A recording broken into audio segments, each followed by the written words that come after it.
Donnez-moi des mots. Véronique Zana.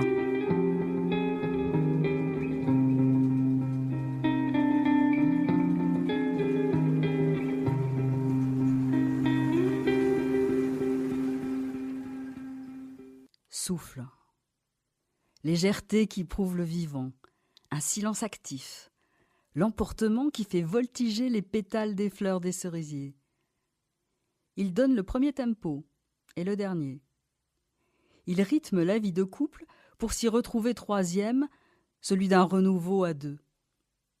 Sur la scène, il se fait verbe, contre l'oubli, une mémoire externalisée. Le souffle appelle le frisson sur la peau, la caresse qui s'annonce sur la nuque avant de chercher le velours des lèvres. Il devient cardio dans l'effort du corps, unité de mesure d'une performance à longue foulée.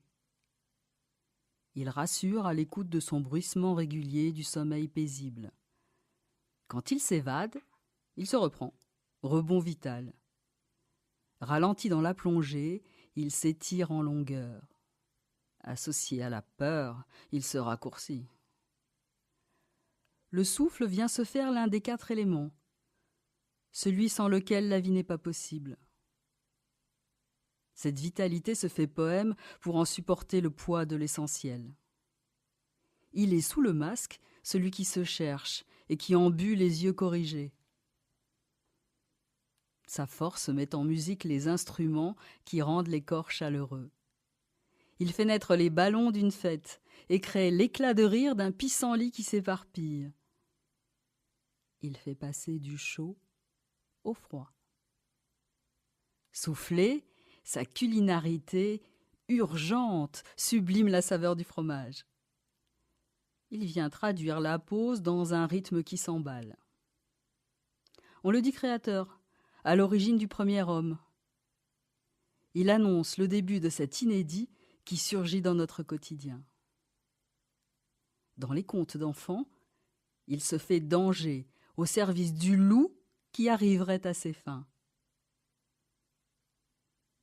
Expulsé d'un direct à l'estomac, il se fait coupure dans une vision stupéfiante.